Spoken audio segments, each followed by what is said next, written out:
Hello and welcome back to the podcast. Really excited to bring to you today what I've created. It's in some ways an update on progress in the last week, but also a, a set of scenarios that I've personally witnessed where I'm actually implementing some of the AI that we're seeing available today. I'm going to make a presentation like last time, which has got some notes on it. So bear with me as I just pull that up.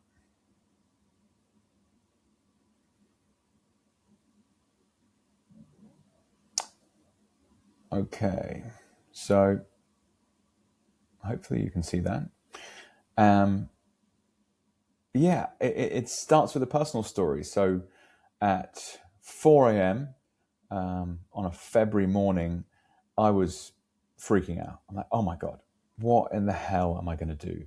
And the main issue that I had was my net wealth had uh, sizably disappeared as a big advocate for Bitcoin, and I had not prepared accordingly. Now, for that specific story, head back to some of the previous content that I've made. But one of the things that came out of that, and it's always interesting because you don't necessarily know how much you're learning in that moment. But I was like, what the hell am I going to do? And so I opened a series of different AIs, so ChatGPT, Perplexity, Claude.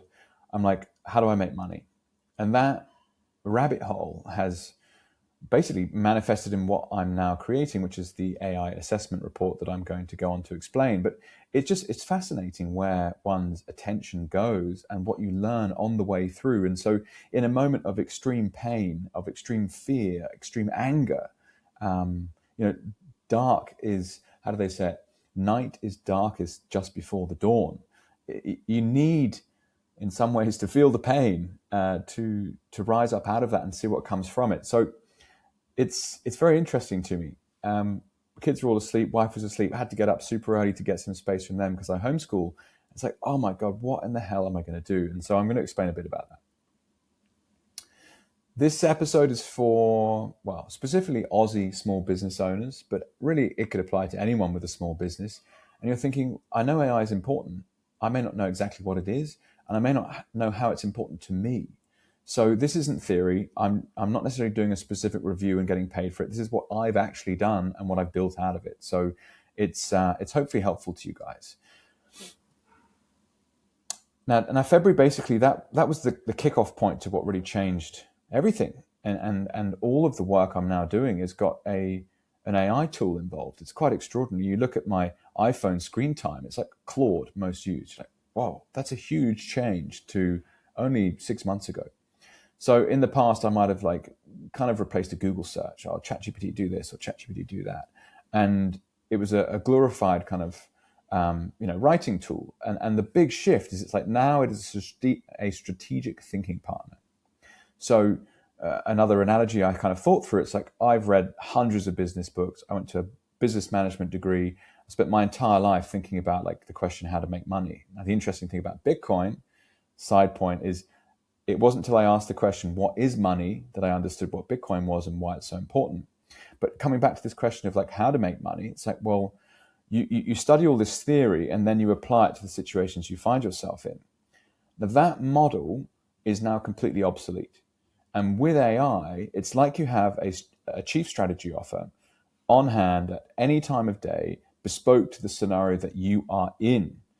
So it's flipped around. It's actually a case of what is your problem right now? Give me as much detail as possible about that, and we'll think through what the unlock is or what the solutions are. It's like, whoa, you've just completely shifted the entire process on its head for even the reason to accrue information or accrue knowledge in the first place. And this is a seismic shift, and it's why you are seeing some of the headlines that you do. Now, most of the attention grabbing stuff, the media is still hanging on to that, you're going to lose your job type fear. But the truth is we just became way more efficient, but most people haven't figured out how to actually harness that yet. So on the weekend, I saw something really interesting. My wife, Loz, she's working on a number of ideas, and one in particular is a really cool concept around a totally personalized, essentially it's a health coach. She started off looking at body recomposition, using your DNA, using in-body scans, using bloods, using stool tests, all sorts, and pumping it in together. And more on that later because she's going to launch something which is really cool. But the way that she was using Claude, I was like, hang on a second, what are you doing?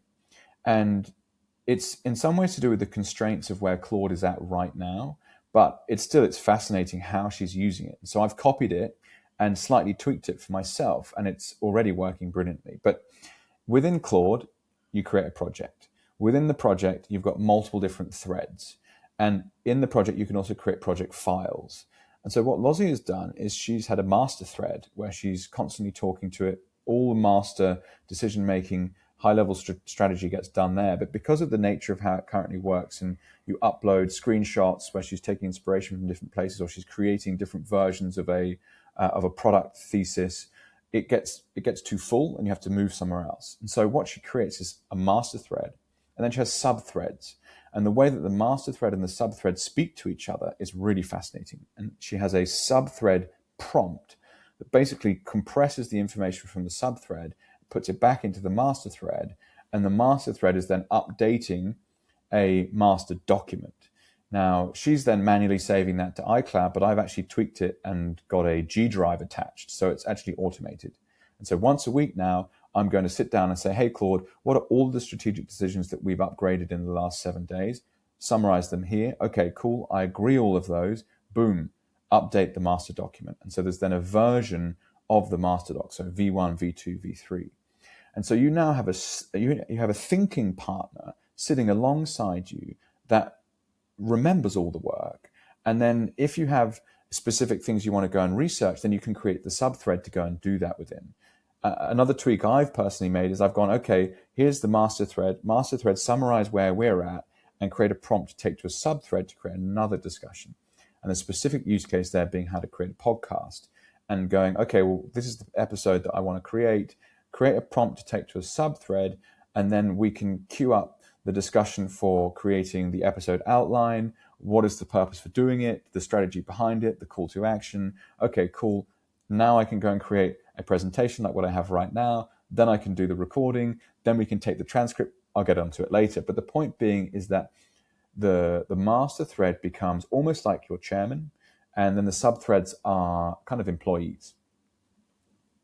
And more on that in a minute. I'll explain in more detail.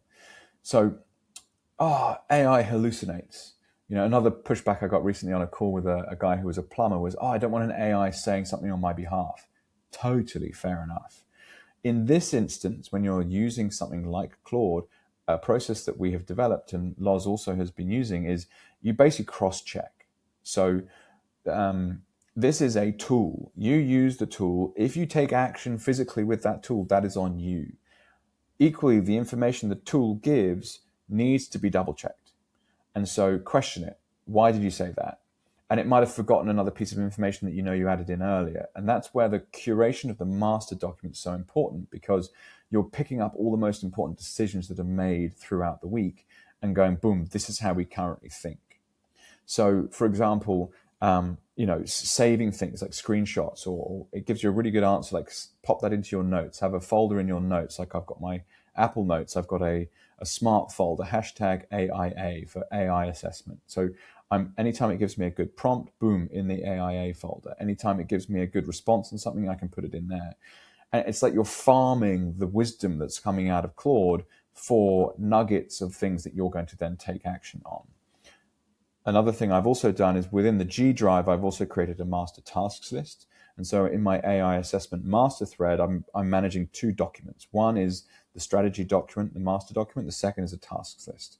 And of course, you can update those as and when you want and scratch things off or park stuff, whatever you need. But no longer do you need to have some kind of Notion page where you've got or Trello where you've got a workflow process, because you can do it within the AI. Boom, boom, boom, done.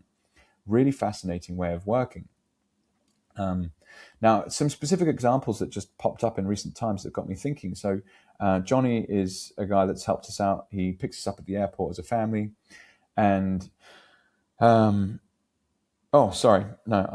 telling the wrong story. Yeah, the founder journey. Okay, sorry.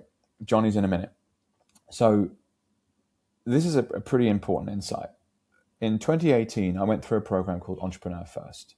And they have done phenomenally well up to that point, and also in the subsequent, whatever it's been now, 8 years. And it's a talent first accelerator. And so basically there was 100 of us that were put in a room together, 50% commercial, 50% technical. You've got 3 months, come up with the next Google. We take 10%, you get 100 grand into your company. And so it's like a real life Shark's Tank, Dragon's Den type scenario. And what was very valuable about it is I got so much information. Like, for example, it's the first time I read Peter Thiel's 0 to 1. And it was the first time I read Ben Horowitz's book. And you're like, oh, all of this like startup type, Silicon Valley type theory of like product creation, of financing from an early stage. It was brilliant access to very specific information for how to build deep tech companies. There was access to mentors, and there was an incredible network of people that you met and great talent. It was an awesome experience. Ultimately, my journey ended and I didn't get funding. And I always get triggered by seeing Entrepreneur First founders posting on LinkedIn saying how well they're doing. I'm like, oh, it hurts so much. That's something I'm learning to deal with. And actually just this morning wrote a note. It's like, celebrate other people's success. This is more of a vibration thing. And some of the personal development work that I've done. But going through EF, it cost me time. I would have lost equity in the business, and I had to be in a geographic location to do that. Now with AI, things are different. So I get that same level of bespoke strategy at my fingertips whenever I want it on whatever subject I need without selling equity in the idea. This is a massive difference. So my master thread, like I touched on, that's kind of like the chairman, and the sub threads are kind of like your CEO, your COO, your CMO, and your CTO. And again, it's how you then communicate between those threads. It's a very important process to have built. Anyway, each one is specialized, always available, and you keep the idea. Absolutely fascinating evolution in how new ideas come to market. Now, another example of this, you can dig up in recent episodes of the Jake Woodhouse podcast, an episode with Rod Bishop. Rod took a company public onto the ASX here in Australia. And in the episode, we discuss, what that process was like for him and what he's now doing. And it's totally different. He has an idea. He's working on a business around online shopping, and he hasn't sold any of the idea to a CTO. He hasn't sold any of the idea to an early stage VC. He's kept it all himself, and he's using AI to build the business. Wow. So he described the scenario he was in when he sold he sold half of his idea to a CTO, and then he sold more of the idea to an investor to even get going. And so he really bought himself a job, which is why he described it as so interesting. Whereas now it's like, no, you don't need to do those things. If you're the entrepreneur with the idea, with a way you think will work, you can test that much, much faster at a much lower cost than before. This is unthinkable just a couple of years ago. Now, I guess this is the kind of cool thing that what I'm trying to get across here is this is bespoke. We talk about technology and the value of investing into technology and riding the wave of adoption. Is it faster? Is it cheaper? Is it stronger? And what you're seeing here is yes, on all three fronts. And that's what I think is so cool, right? But every single person is in a specific scenario. And the more specific you can be. So like when I said, how do I make money online 3 months ago, you get all of these basically pretty dumb ideas. But then it's like, oh, I'm actually turning 38. Here's my skill set from the last 20 years. Here's my capital position. Here are my future constraints in terms of time. Here are my future costs that I've got to consider in terms of cash flow. And it starts to build a real picture on actually what can you do and what are you different with and how could you add value to the marketplace and where will that value filter in and how do you then build it? It's like, whoa, all these years I've spent trying to get ideas off the ground, having success in some areas and having failures in other areas. It's like the time to test a concept has been compressed by 10x. So anyone out there that's listening to this that might not even be a business owner, it's like you could start a business tomorrow and you've now got a chief marketing officer, a chief operating officer, and a chief technical officer sitting next to you for a few dollars a month, anytime you want. Sunday night, 8 p.m., Monday morning, 5 a.m. It doesn't matter. In the car on the way to drop your kids off, on the car to your current job, on the car to your current, on the car, in the car on your current, in the car on the way to your current business. Or equally business owners, and I've seen this already in the assessments that I've done, who are like, oh, I'd love to do more marketing. Great. Let's use AI to compress the operational bottleneck you currently have, and now you can do more marketing. And guess what? When you get to the marketing, why not create a marketing strategy that's bespoke to your business, bespoke to your skills and your time capacity? Like, this can all now be done. And you know, it's like this final statement here. It's like, that's the difference between AI as a party trick and AI as a genuine business advantage. Another example is my friend Sam. He has a boxing gym and love training with him. He started a physical space just this year, having previously done one-on-one coaching in people's properties and running group classes in the park and things. And I said to him, it's like, have you put this business case into a ChatGPT yet? He's like, no, I haven't even tried.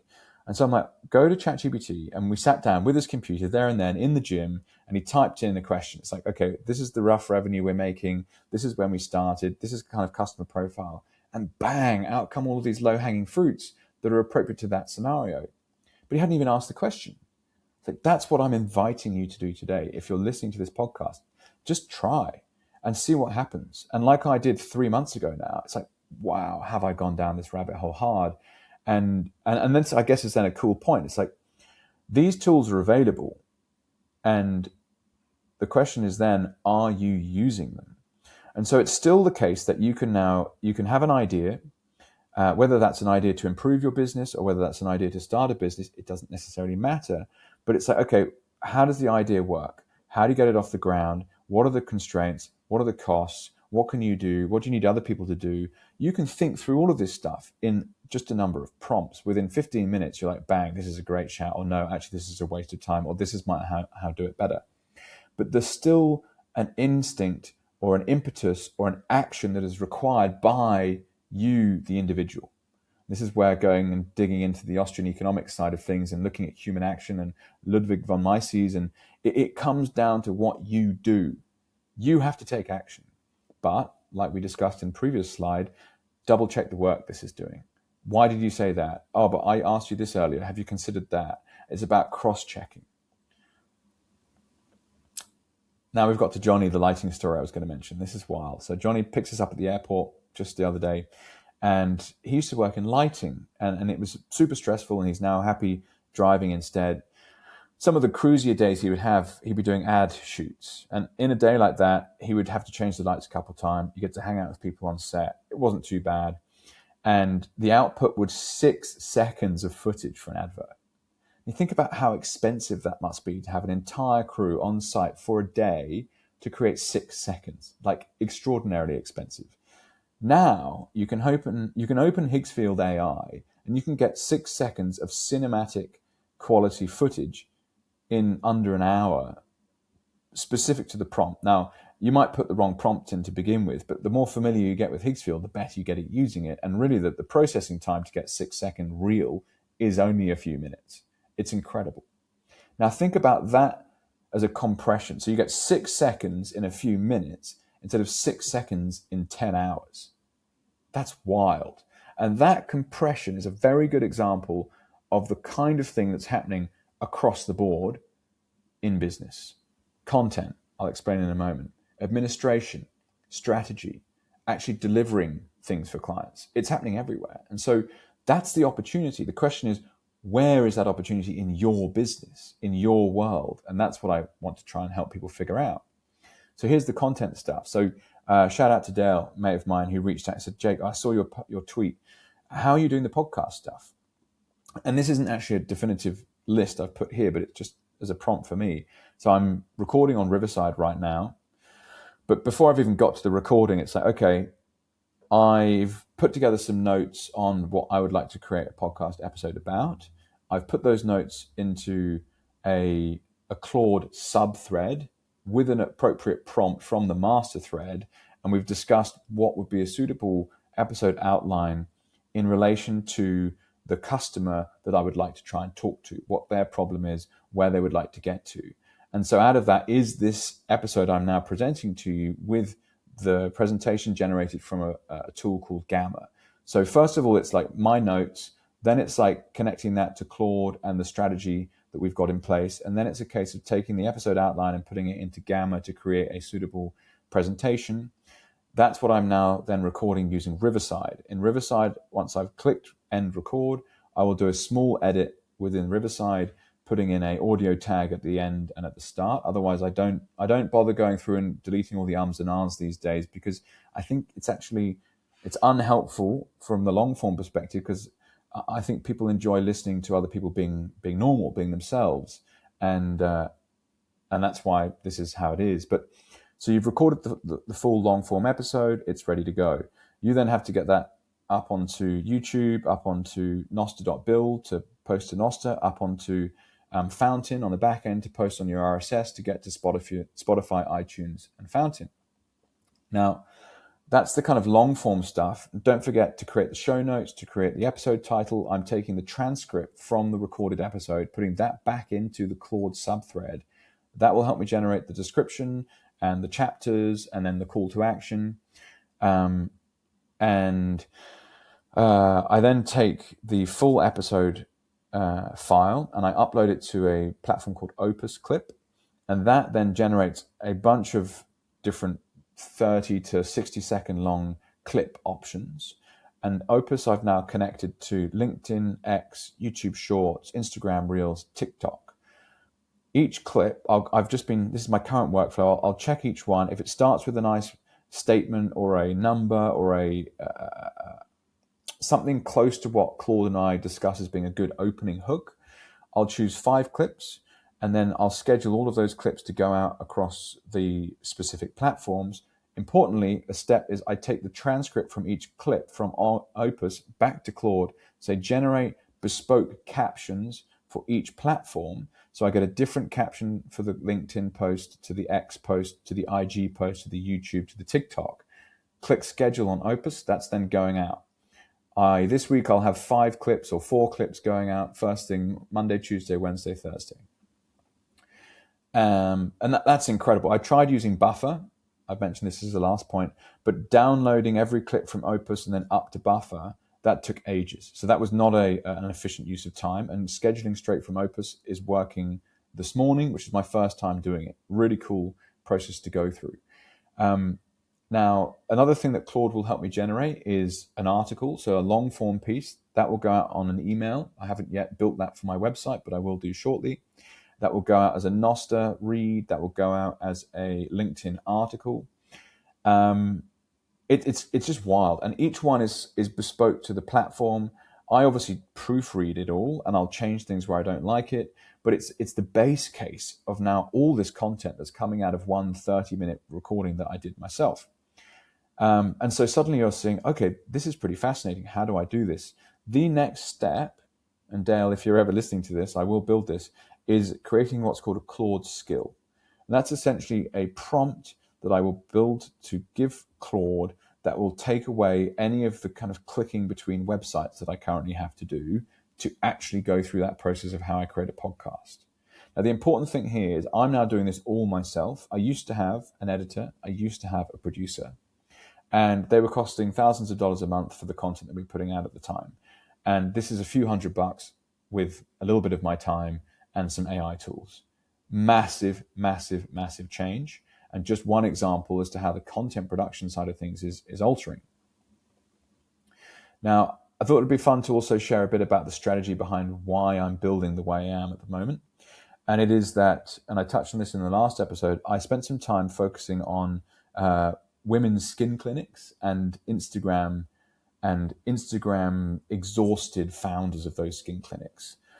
And what I realized is that I was trying to build AI generated content for people that I just didn't understand. So that was one problem, but also that AI slop is inbound, right? And how do you stop the scroll? Like any advertising discussion of yesteryear, it's like the way to catch someone's attention, the way to portray value. How do you do that? And how do you have authenticity? How do you have a way of connecting with people to deliver them value? My conclusion is, and this is very much on a scale, right? On the one end, you're going to have a fully high cost, high production movie set where people are going to stay as analog as possible for a reason, right? Someone who's going to want to get 6 seconds of footage a day with a huge team sitting there because they've got the budget for it and they're going to tell everyone that that's why you want to go and look at what they're doing. But the compression angle of this is on the other end of it. You and a laptop can now create content that wasn't physically possible before. And somewhere in the middle is the sweet spot. So where I'm currently is I want to still be the face of my own podcast and present information that I find valuable and build a business in and around that. Have some fun, of course, at the same time. I'll do some more long-form interviews in the future as well. But it's the background production. So, previously to make a long-form podcast, it's like you've got to find the guest, talk to them, schedule it in, record the call, take the call, produce out the ums and ahs, create the show notes, create the title, generate the artwork, schedule it, create the clips, create the tweet thread, it's a huge amount of work that's now been totally compressed. And that is extraordinary. It's like, okay, what does that mean for me? Well, every podcast becomes many, many different pieces of content. And in my opinion, what I will be able to do is not create spam, but be able to meet people where they're at with information that they find valuable in that moment. And you're now leveraging the highly evolved algorithms of social media platforms that are now delivering content to people around topics they're interested in. It's less about who you follow and more about like what you search and what you spend time looking at. Now, what does this mean for you as the business owner? So using that last example of content production, like I was spending thousands of dollars a month on an editor and a producer. And shout out to those guys, Pat and Mike, for their help. They're legends, and I will support them everywhere I can in the future. And if opportunities come out of this, they'll be the first people that I call. But the point is that I no longer have to spend that money because I'm using AI tools. And not only that, I think my product is going to get better. Wow. Really, really fascinating. And here are some examples as to where that's also true, right? So Pete, who has been through the assessment process already, his time is valued at $450 an hour because of being an accountant. It's like, what if I could help you to reduce the amount of administrative tasks you're doing each week? And it turned out that in month one, if we were to action the lowest hanging fruit, he could potentially make $17,400 more. It's like, wow. And equally, Matt, he runs a gardening business, $1,500 more in month one. And hence why I'm creating the AI assessment and pricing it where I am. So it's $1,000 to sit. I only need 20 minutes of your time. And out of the back end of that is going to be a series of recommendations bespoke to you, bespoke to your business, that will help you run a more efficient week, which gives you your time back. And your time is valuable. And as you know, as business owners, you can actually quite clearly put a labor metric on your time. So, if you're thinking, oh, what the hell should I do? You don't have to do that on your own. You can reach out to me and we'll work through this together. I, in the report, have wanted to do it this way. So there's 4 low-hanging fruit options where it's like, do these 4 things yourself. They're pretty easy to implement today and you'll get the money back for your report within month one. The next phase, 2, 3, 4 weeks later, depending on how you've got on with the spare time that you needed to use to try and figure out some of these tools, there's then 2 to 3 deeper bits of work that we can do, which involve proper automation tools that are more valuable. And I can also help you figure that out. So there's going to be like an implementation phase as well, if that's what you want to proceed with. Anyway, what a journey this is, right? I couldn't be more grateful for anyone that spent the time to get to this part of the podcast. Thank you very much. And just to share with you as I come to a close, like what has been a very, very, very, very challenging start to the year for me in terms of the primary asset class that I use for wealth protection and wealth generation, splitting in half, and that highlighting a series of decisions that I'd made. Nothing is wrong, right? You don't make the wrong decisions. You just learn from them. And so I've been able to see a new direction, see a new opportunity, double down in an area that I didn't know even existed, and create a skill set that I believe is now valuable for other people. And it's like, you could do this too. And that's where I want to help you. Meet you where you're at. Find out, what does your business do? Where do you spend most of your time? My favorite question is, if I gave you a magic wand and you could get rid of one thing that you spend time on every single week, what would that be? And the answers people give me are just fascinating. Anyway, I hope that's an interesting insight into how I'm using AI and how it's compressing every area of business that you can imagine, and why it's an important thing for you to spend time on to figure out how it affects you. You will run a better business. You will have a better life. You will make more money. And that's a very, very compelling thing to spend your time and attention on. So thanks so much for your time today. Hope you enjoyed the podcast. Do share this with any friends and family that have small businesses. I'd really appreciate anyone that takes the time to put me in touch. Thank you so much.